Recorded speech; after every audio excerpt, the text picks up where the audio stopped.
Three powerful earthquakes, three different continents, and a question many people are asking tonight. Can earthquakes thousands of kilometers apart somehow be connected? Within just hours, the ground shook in Venezuela, Japan, and the US. Social media quickly blew up with 1,000 theories about a possible chain reaction beneath the Earth's surface. But here's the fascinating part. Despite the timing, scientists say these earthquakes were almost certainly not connected. And the reason lies deep beneath our feet. When major earthquakes happen close and together in time, our brain naturally looks for a pattern.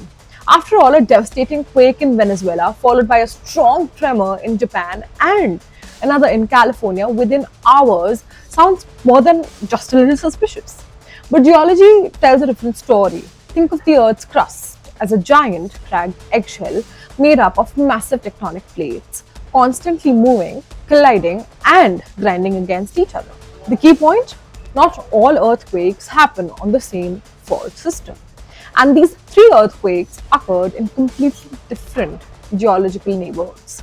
Let's start with Japan. Japan sits on the Pacific Ring of Fire, one of the most seismically active zones on Earth. Here, giant oceanic plates dive beneath other plates in a process known as subduction. That constant collision makes Japan one of the most earthquake-prone countries in the entire world. Now, travel more than 13,000 kilometers away to Venezuela. The geology could not be more different.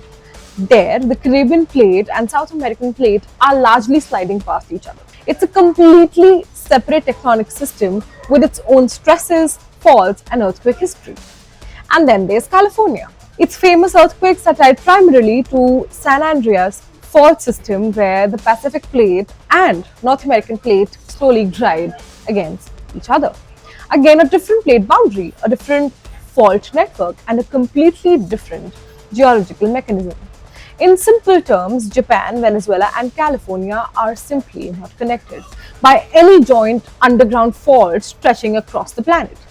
They are separate pieces of Earth's tectonic puzzle. So why did the earthquakes happen around the same time? According to seismologists, coincidence is the most likely answer. The Earth experiences thousands of earthquakes every single day.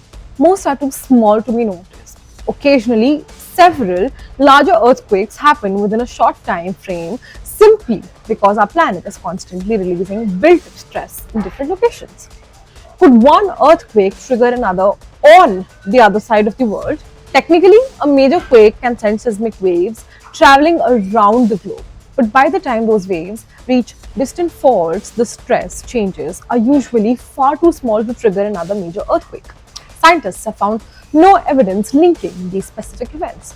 So while the timing may seem dramatic, the science remains straightforward. Three earthquakes, three continents, and three very different locations. The Earth may feel interconnected when headlines arrive all at once, but beneath the surface, Japan's Ring of Fire, California's fault systems, and Venezuela's plate boundaries are operating independently. For scientists, this wasn't a global chain reaction. It was simply a reminder that our restless planet never stops moving. And that's all for today. Thank you for watching. I am Riya Girthar signing off for Times Now Digital.